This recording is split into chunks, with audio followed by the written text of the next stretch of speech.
একবার একজন business executive প্রচণ্ড অর্থ সংকটে পড়লেন। তিনি দেনার দায়ে ডুবেছিলেন ও সেটা থেকে মুক্তির কোন উপায় খুঁজে পাচ্ছিলেন না।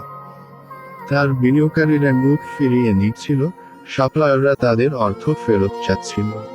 এরকম সংকটময় মুহূর্তে তিনি একটি পার্কে চুপচাপ বসেছিলেন। ভাবছিলেন এরকম কোন উপায় বের করা যায় কিনা যাতে তিনি এ সমস্যা থেকে মুক্তি পেতে পারে। তার প্রতিষ্ঠানও রক্ষা পাবে ব্যাংকের হাতে বাজেয়াপ্ত হওয়া থেকে। হঠাৎ করে একজন বৃদ্ধ লোক সেখানে এসে দাঁড়ালেন। বৃদ্ধ, আপনাকে চিন্তিত মনে হচ্ছে। কিছু কি হয়েছে? আমাকে কি বলা যাবে? বিজনেস এক্সিকিউটিভ তাকে সব খুলে বললেন। সব শুনে বৃদ্ধ বললেন, আমার বিশ্বাস আমি আপনাকে সাহায্য করতে পারব।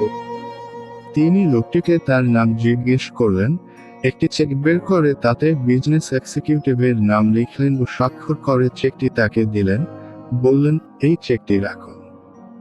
ঠিক এই জায়গায় আবার 1 বছর পর আমাদের দেখা হবে। তখন ইচ্ছা করলে আপনি আমার টাকা ফেরত দিতে পারেন। এই বলে বৃদ্ধ দ্রুত চলে গেলেন। বিজনেস এক্সিকিউটিভ দেখলেন তার হাতে $5 লাখ চেক, যেটিতে স্বাক্ষর রয়েছে জন ডি রকফেলারের। তিনি ছিলেন পৃথিবীর সবচেয়ে ধনী ব্যক্তিদের একজন। তিনি ভাবলেন, এখন আমি আমার আর্থিক অনটন নিমিষেই কাটিয়ে ফেলতে পারি। কিন্তু তিনি সেটা না করে চেকটি নিজের কাছে রাখলেন। ভাবতে শুরু করলেন, চেক তো আমার কাছে আছে, কিন্তু এটা ব্যবহার না করে কি আমি এই বিপদ থেকে পরিত্রাণের কোন উপায় পেতে পারি না? নতুন আশা, সাহস ও উদ্যম আর পরিকল্পনা নিয়ে তিনি আবার কাজে চাপিয়ে পড়লেন। ধীরে ধীরে তিনি তার নিজস্ব চিন্তা ও পরিকল্পনার সাহায্য নিয়ে দেনা থেকে মুক্ত হতে শুরু করেন। এক সময় তিনি সব বকেয়া অর্থ পরিশোধ করেন। কর্মীদের ও সাপ্লায়ারদের বেতন একটি নির্দিষ্ট পরিকল্পনার মাঝে এনে পরিশোধ করেন। কয়েক মাসের মাঝেই তিনি আবার লাভের মুখ দেখতে শুরু করেন। ঠিক 1 বছর পর তিনি সেই চেকটি নিয়ে সেই পার্কে এসে বৃদ্ধকে খুঁজতে শুরু করেন ও দেখা পেয়েও যান। তিনি তাকে নিজের সাফল্যের গল্প বলতে শুরু করেন।